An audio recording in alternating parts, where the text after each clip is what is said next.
Hello, gentlemen. Welcome back. If you're new here, hit that subscribe button. So last time we talked about pattern awareness, seeing those cycles that keep you stuck.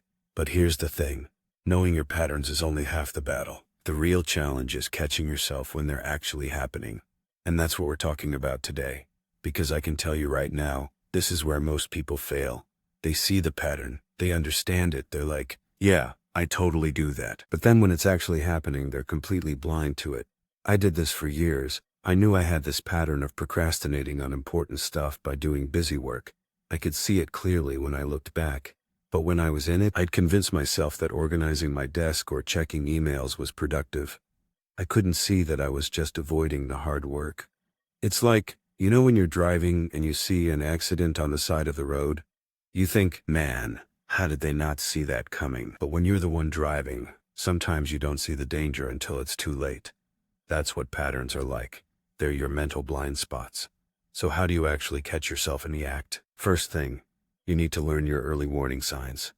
Every pattern has a beginning. There's usually some thought, feeling, or situation that kicks it off.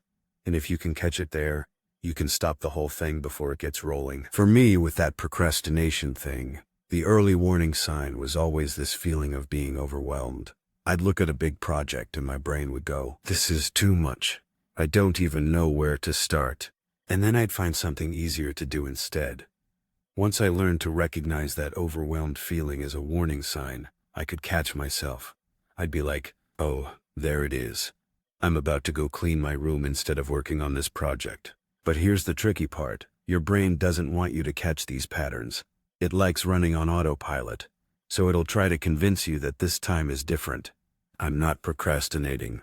I really do need to organize these files. I'm not avoiding conflict. This just isn't the right time to bring it up. Your brain is really good at making excuses that sound reasonable.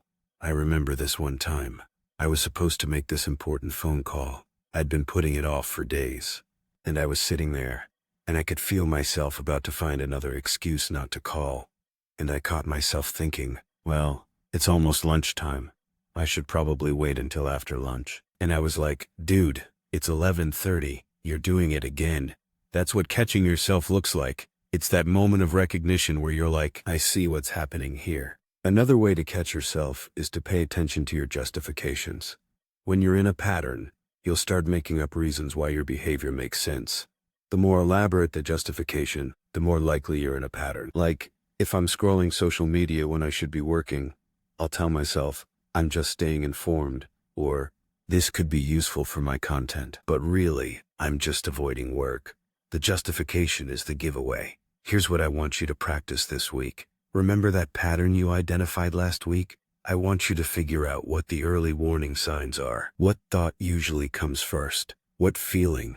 What situation typically triggers it? And what justifications do you usually make to yourself when you're in it? Write these down. Make a list. Because once you know what to look for, you can start catching yourself. And here's something important. When you do catch yourself, don't beat yourself up about it.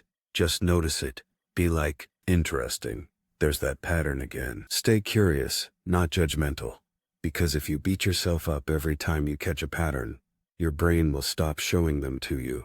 It'll go back to running them unconsciously to avoid the guilt and shame. But if you stay curious and non-judgmental, your brain will keep showing you the patterns.